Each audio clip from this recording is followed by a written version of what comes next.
Princess Leia hairdo on? Check. Hey everybody, welcome to Lecture 5, MS-20 SQ-1 integration. In this lecture, I'll be talking about using the EG1 with the SQ-1 and something I call Sonic Sculpting. Basically, I'm going to answer a subscriber question regarding EG1, but I'm also going to talk a little bit more about what I mean by Sonic Sculpting. Then we'll talk a bit about envelopes, EG1 in particular, but envelopes in general. Then we'll do some modulation of EG1 EG2 on the patch panel. And then I have a Sonic Sculpting example patch I want to share with you guys. And then after that, maybe a few thoughts about where the next steps might look like. So with that, let's get to that subscriber question.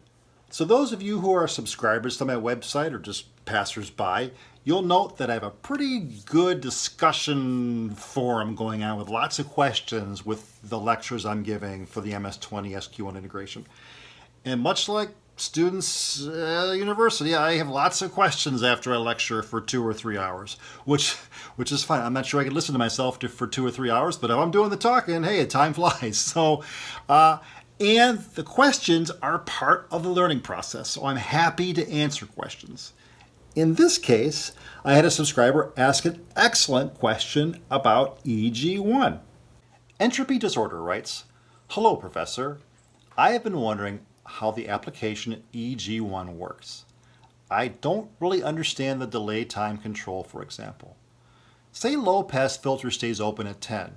Does that mean it is at plus 5 volts when at 10, and vice versa for the high-pass filter?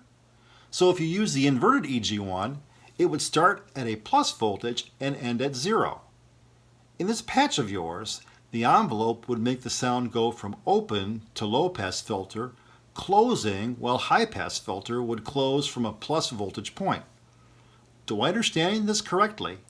Can you also shed some light on how the attack-release time work on the filter? Increasing release time would make the filter envelope to close more slowly over a longer time. Thanks, Jason." So in this video, I'm going to attempt to answer that question. And I'm also going to answer it in the time domain with something I call Sonic Sculpting. So what do I mean by time domain Sonic Sculpting? When we think of sculpture, we think of a spatial object, something that takes up space. And when we approach a sculpture, we may approach it from the left or the right. We may walk around it, above it, below it. And we see things change as we see our perspective change. Textures, shadows, color, light. Right? Music is the exact same way. Sound is the same way. It's spatial. Left, right, above, below. We want our sound to change over time. Just like our viewpoint as we build a picture in our mind of a sculpture changes over time as we experience that sculpture. Music also is experienced over time. The colors, the textures, the emotion. That's why I talk about sonic sculpting, giving time and space to sound, to make it interesting, to move us. We now have a picture of time domain sonic sculpting, right? And in the world of synthesizers, sonic synthesizers, we use envelopes over time to sculpt sound, to sculpt that sonic experience we want to offer. All right, I'm going to talk a little bit about envelopes in general, and this may be a bit remedial for some, and then I'll directly apply to the MS-20. What I've done is I've got a time domain graph here, in time t, could be seconds, minutes, whatever, and we're watching some effect. In classic subtractive synthesis, there are 4 phases or 4 steps in the envelope process. There's the attack, decay, sustain, release. Attack, and these are knobs on the MS-20 under EG2. There's an attack knob, which is a time knob, and what it does is it sets up how long it takes once you hit a key on the MS-20 for the effect, whatever that effect might be. Typically, it's the amplitude of the sound you're producing of the oscillators, right? You hit a key, that starts the oscillators going. They're up and running full bore, but the envelope you've set here with the attack, you can then hear the sound amplitude grow over time. So it becomes louder and louder and louder over time. That's the time you set in for the attack time, right? When it reaches the end of the attack time, it slips into the decay time. And it could decay, it could not decay, depends on where you've set the sustain level. But in this case, it hits a point in time with which decay takes over, and it begins to fall back to earth, if you will, right? And it falls back down to a sustain level. And how long it takes for it to go from the attack to the sustain level is set up by your decay setting.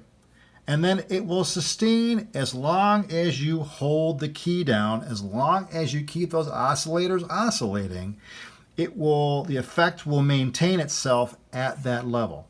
When you release your finger from the key, right, what you're doing is you're turning things essentially off. But they turn off over time. The envelope begins to close over time. That's that release time. It takes time for it to basically release and be quiet. Go back to its zero setting, whatever that might have been. Classic subtractive synthesis. Now the EG2 on the MS-20 also has something that's called a hold. And what hold basically does is when you hit the key, you could release the key, but the clock is still running in terms of the envelope. It's almost as if you've held your finger on the key for a certain amount of time. So all that does is allow it to basically free run in general. So that's how EG2 works. So there's our envelope, an envelope generator 2 of the MS-20. That envelope is how we begin to time domain change the sound, right? And much like a chisel with marble, right? We subtractively remove marble with a chisel, we subtractively remove sound with an envelope. Now the second chisel, the second sonic chisel the MS-20 has is EG1, envelope generator 1. And it's slightly different from how envelope generator 2 works. So let's take a look at that. So EG2, attack, decay, sustain, release, plus hold. Hold being the amount of time the gate stays open after or whatever you've left your finger off the key. It maintains that amount of time. It's on its own. It's holding the gate open. EG1 doesn't have all of those controls. It does have something called delay. Talk about that in a second. Delay. And then there's attack and release. So when you crack open a gate with the keyboard or with the SQ-1, EG2 launches. The envelope is rolling. However, with EG1, you can dial in a delay to pause and wait to crack open that envelope. What's interesting too then is because there aren't all the same controls that you have with EG2, the folks at Korg have sort of already figured out how they'd like EG1 to act-ish, right? The delay you dial in, and that is some amount of time. You hit the key, the clock is running, then eventually that delay time that you've put in expires, and then the envelope begins. The envelope opens. And it opens at a rate that you set for attack. But then the folks at Korg kind of roll that off onto a sustain. And that sustain is as long as you hold the key down, or as long as the SQ-1 has that open, that's your sustain. It is the level set basically by Korg. And it turns out to be 5 volts. Then after you let go, you release your key. There's a release time. And Korg again has established what they want the shape of that to look like. And it looks something like this. Right? So it is either going to kick up, or depending on which of the settings you choose on EG1, it might start high and run low. So this is at plus 5 volts, right? There are a couple different ways of looking at it. It's going to run from 0 to 5 volts, or it may run from 5 volts to 0. It may actually, depending on what you've chosen in terms of the envelope on EG1, you can have it run starting at 5 volts. It comes on down to 0, maintains, you release the key, and then it goes back up to 5 volts. So this is plus 5 volts down to 0, or 0 to plus 5 volts. These two envelope shapes are what you can choose on the the MS-20 based on which patch location you use on the patch control board, and I'll show you that in a moment. The interesting piece here, though, is that this envelope, the EG1 envelope, runs differently at a different time frame, same time domain, but based on the delay. You can have an envelope kick immediately on, which is EG2. You can delay EG1. That enables you in time to sculpt the sound, whether you're sculpting the filters, whether you're sculpting the frequency, control voltage, whatever. You have the ability then in the time domain to begin to impact how things sonically proceed in the MS-20. Let's actually set up the MS-20. We'll run EG2 and EG1 separately. We'll do an example of that. EG2 will modulate the voltage control amplifier, the sound power we hear from the MS-20, and EG1 will modulate the high pass and low pass filters from a voltage of 0 to 5 volts, and then we'll set how much of that actually impacts the filter inputs. But again, EG2, amplifier, EG1, filters. When we mash a key on, we hit a key, or we have SQ-1 hit the trigger, or we have an input trigger signal to the MS-20, it starts the whole clock running for the whole envelope control. For the EG2, we're going to go ahead and have the attack setting set at 3. This is 3 something. It's milliseconds, microseconds, I don't know what it is. It's a proportional amount of time equivalent to the setting of 3 on the knob. So EG2 will run from nothing up to 5 volts in the time frame of 3 somethings, right? When EG2 reaches a maximum of 5 volts, right, then that's when it begins the decay time. And I'll have the decay time set on the knob to a setting of 4. So it'll come up a little bit more quickly. It will decay a little bit down to the sustain. Now the sustain is not a time domain setting. It is a voltage control. 5 is about 2.5 volts. You can imagine 10 would be 5 volts of sustain. If you have sustain set to 0, then there'll be nothing. When it decays, it'll decay to nothing. So I've set it about the middle here of 2.5 volts.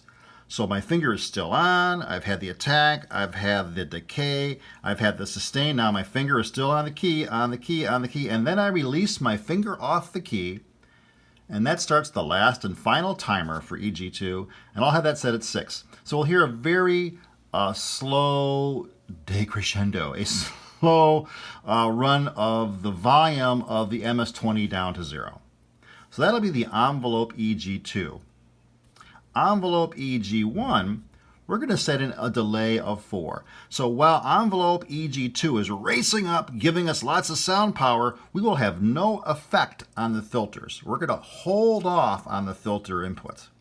After the time has reached a time of 4, whatever that is, right, which will put us about here on the way down to the sustain level on EG2, we'll begin to ramp up our envelope for the filters, the high pass and low pass filters. It's going to ramp up. And note then, as I'm doing this, I'm having my sound power come up and down. I'm having my filters delay, but they're going to come in and reach a maximum right about when I'm at my sustain level, right, for EG2.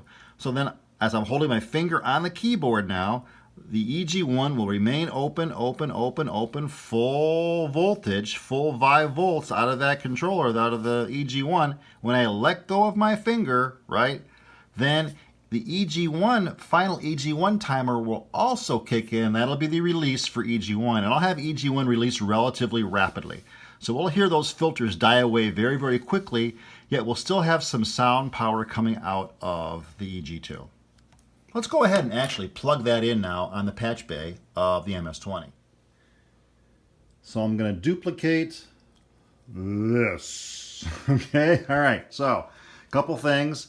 I do have my digital multimeter hooked up to what is going to be coming out of EG1. I've chosen here the EG1 from 0 to 5 volts. I've got a doubler on there going up into both the high pass and low pass filter. I have another doubler here enabling me to see my digital multimeter, so I'm going to go ahead and plug that all right in here. I've set the settings on the panel.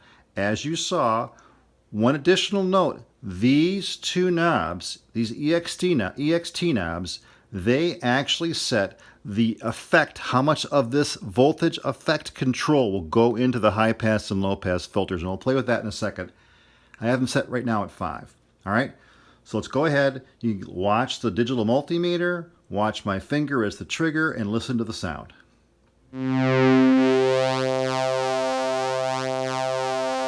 Up to 5 volts, release. Okay, that's one cycle. Now, if I were to turn these all the way down, there will be no high pass and low pass filter modulation because I've turned the voltage response. There's probably like a resistance, probably a variable resistor in here, some kind of a pot right behind that. I'm going to go ahead and hit this now. You hear no modulation from the high pass and low pass filter. Let's crank these bad boys all the way up. Same deal. Mash. Whoa! Totally choked out. So again, these settings are very key to managing how you employ EG1 with that envelope control. So that should pretty much, I hope, answer the EG1 question that came through from the subscriber, Entropy Disorder, aka Josh. We looked at specifically how EG1 works. We actually looked at envelopes, took a step back a little bit, looked at envelopes, and then we looked at how EG1 interplays with EG2. Remember too that EG1 is only ever 0 to 5 volts or 5 to 0 volts, depending on which patch point you pick on the patch bay side. And then how much of that 0 to 5 or 5 to 0 volt signal you pull into the MS-20 is all based on the knob settings. In this case, at the very bottom, the EXT settings for the high pass and low pass filter. And between EG1 and the delay you can dial in and EG2 and making that envelope work for you, you can get EG1 and EG2 to interplay. So that wraps up pretty much the EG1 discussion. I'm now going to take it one step further. I have a relatively complicated patch. I'll show a patch diagram that I usually show with the patch bay panel. I'll also first though talk about utilizing that envelope map we made. I have an envelope map I'll go over with you all. You can get a screenshot of the envelope map, get a screenshot of the patch map, and then I'll talk a little bit about why I did this and how the effects process is going to come in between the MS-20, utilizing the SQ-1 to modulate, and also then dumping in some Moog Matriarch effects, which you could dump in any effects you want, right? Now there'll be a lot of concepts here that I've talked about in lectures 2, 3, and 4. So as I go through them here in lecture 5, the expectation is you've already had those previous lectures. If you've landed on this lecture for your first lecture, the first time you've hit my video is lecture 5, and you've got lots of questions, then please refer back to lectures 1, 2, or 3, or toss in a question on the forum here and I'll point you in the right direction. All right, so let's get started with this rather complicated, but I think very interesting patch. All right, first things first here, get your screenshot in 3, 2, 1. Now, utilizing EG2 and both EG1 patch points. I'll be utilizing the one patch point that runs from 5 to 0 volts, And that will be controlling the high pass and low pass filters from 5 down to 0 and then back up to 5, EG1. I'll also be utilizing the EG1 patch point that runs from 0 to 5 volts. And there'll be a delay in both. And the EG1 will be controlling VCA2. And that'll come in for nothing, for a delay of 5, then it'll come up to 5 volts, and then zip on back down. And from here, the VCA2 will actually be controlling the noise. Noise can help fill in sound, the texture of the oscillators together properly enveloped. Noise can help improve the fullness of the sound. So what I'm doing here then is I am giving my bringing in my high pass and low pass filters hard, then having them die out, having the filters die out. So I go back to basically a base signal. At the same time, I'm going to bring in just a little bit of noise, a little bit of that noise, and I'll show you how I do that on the patch panel diagram in a little bit here. And then what I'm doing though is by pulling the filters out, I'm giving myself some space to toss in an effect. And that effect is going to come from my Moog. I'm going to have a cutoff sweep, and I'm also going to have a stereo delay. And then after I've had my chance to bring that effect in, then I will release the key on the MS-20. The filters will come back in at the same time the noise is dropped out. At the same time, the amplifier begins to sort of decrescendo, right? So what's happening here is that closure of the envelopes, but at the same time as the envelope's closing, just a hint of the high pass and low pass filters coming back in. Now, if all this wasn't enough, I'm also tossing in some portamento at the very beginning at the keystroke trigger on. So in the time domain, I'll also have some pitch change roll in. So pitch change roll in, signal comes up from the oscillators, then the high pass and low pass filters are kicked off, the noise is kicked on ever so slightly. I then take some effects room, I have some room for some effects that I can play with, release the key, have everything kind of reset back over the time domain. That's what this patch does. Okay, so we're going to migrate from that sonic sculpting diagram, that diagram where I show the envelopes coming and going, and we're now going to go to the actual physical layout of the patch points and the selected dial settings for the MS-20 and also the SQ-1 integration.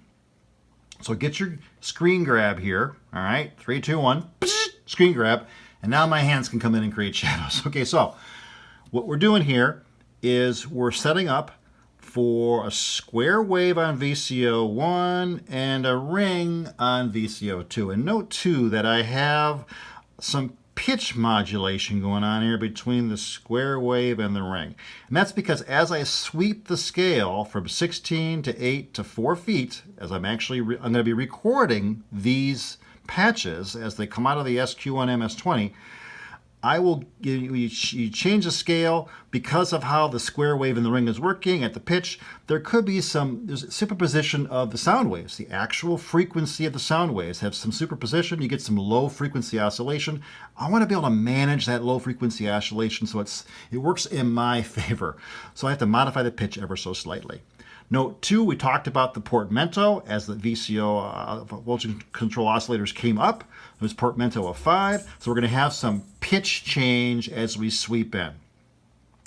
All right, the voltage control high pass and low pass filters. These are my starting settings, 2 and 5, roughly speaking.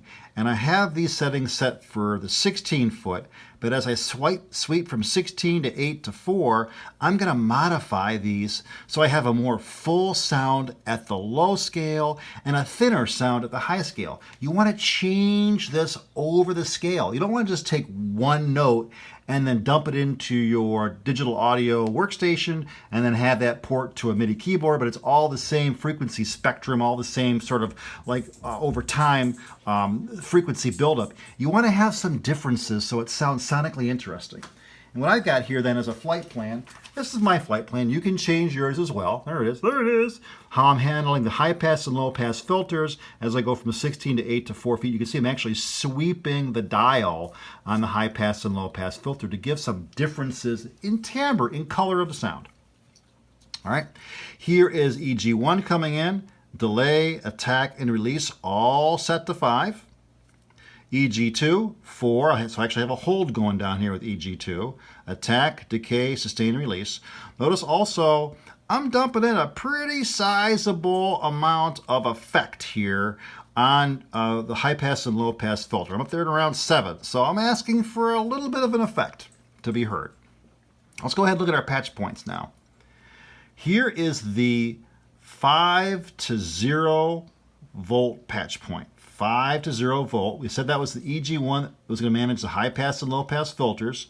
So upon trigger, it's going to start out at 5 volts, which means the high pass and low pass filters will be in full effect. And then as we pass our delay, we will then begin to hear a reduction in the effect of the high pass and low pass filters as we sweep from 5 to 0 volts.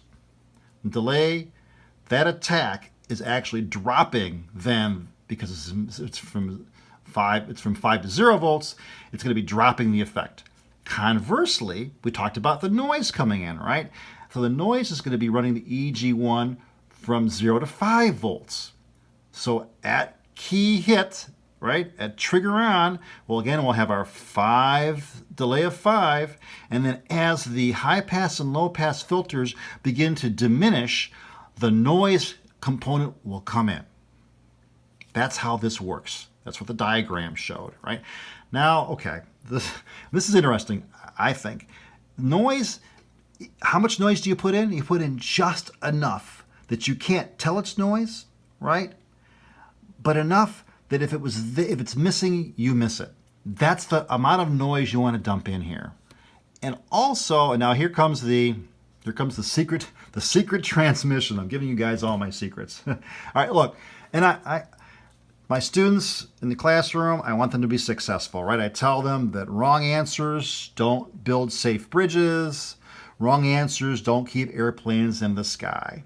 All right? I want them to be successful. I want you to be successful as well. And here's what I'm going to tell you. When you are bringing in your noise, filter your noise through the external signal processor's filter dial settings for the high cut and low cut. At the low end of the scale, at the 16-foot scale, do the same thing you're doing over here.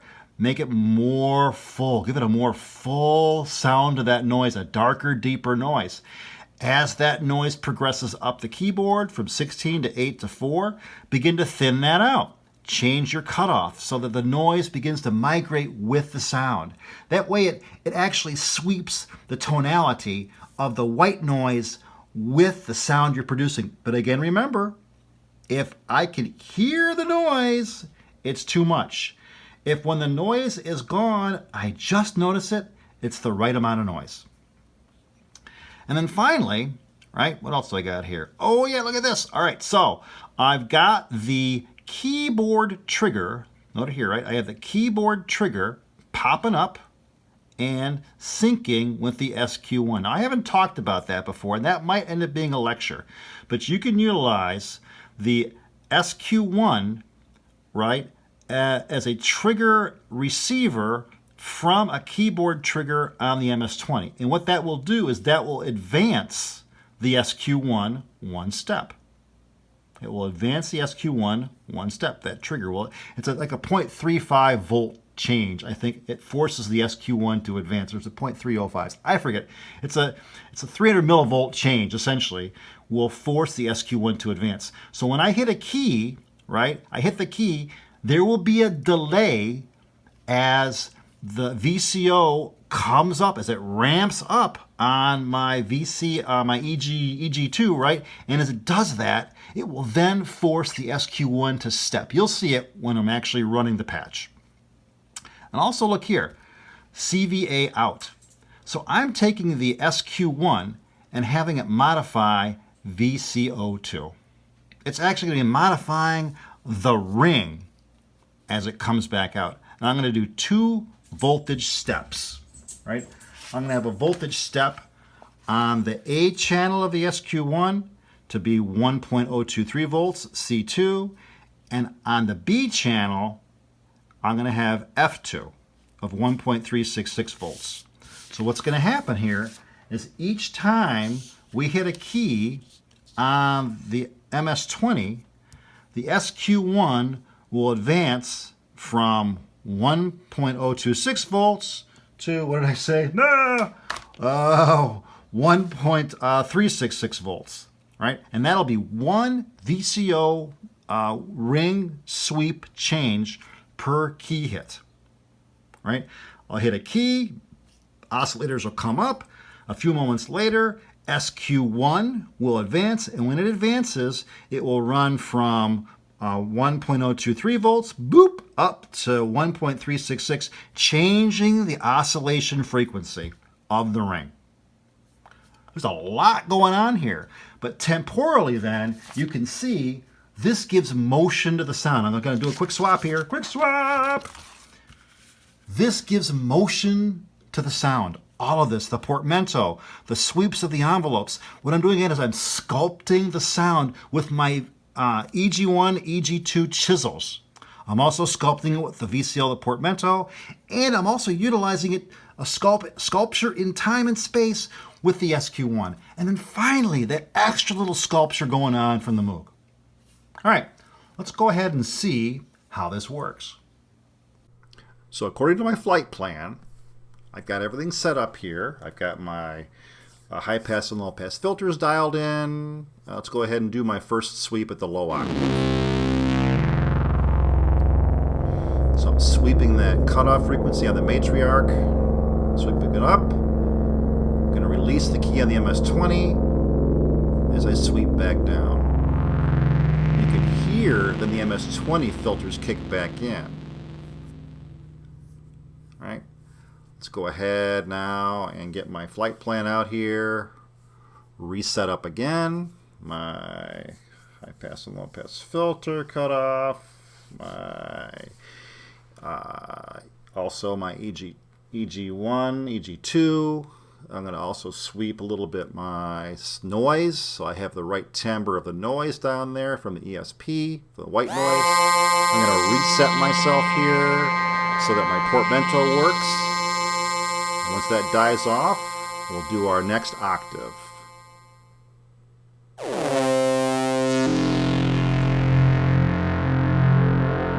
And all I'm doing here is shifting the octave on the oscillator 1 and oscillator 2. Well, oscillator 2 is I'm using the ring, oscillator 1 using square wave.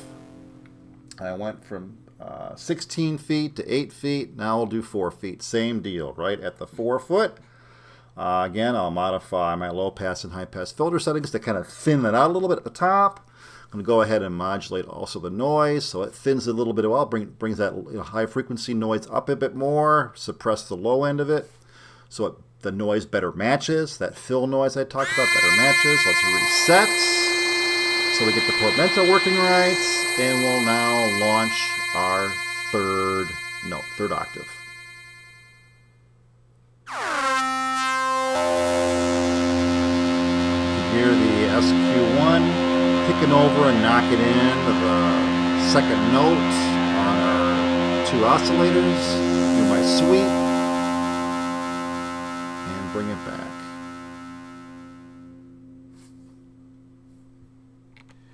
"34 minutes of your life have just gone by. Yes, you made it to the end. Congratulations. You know, my students do complain about how long my lectures are. Now you can too. So what did I do with this data I just collected? from the MS-20. I actually recorded those 3 patches at 16, 8, and 4 feet, and I dumped them into Ableton. And then from Ableton, I'm able to put those into a simpler, and the simpler allows me to then port those to the mighty KX76. And then from there, I can play those patches polyphonically. That was my goal. An interesting patch with lots of color, lots of temporal texture, that sonic sculpture that then I could play polyphonically on my MIDI controller. So, and I offer the same to you.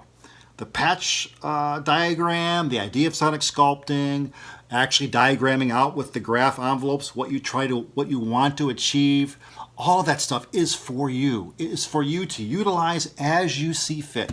Plagiarism is the highest form of flattery, except at a public university, so don't try it there. All right, so questions, feel free to send them to me. Always happy to answer. Questions are the feedstock for this YouTube channel. By the way, subscribe to the YouTube channel. That way, when I put a video out, you'll be the first to see it. HA_DLBAH space YouTube. That's where I'm going to be found. I wish you all the best, and we'll talk to you soon.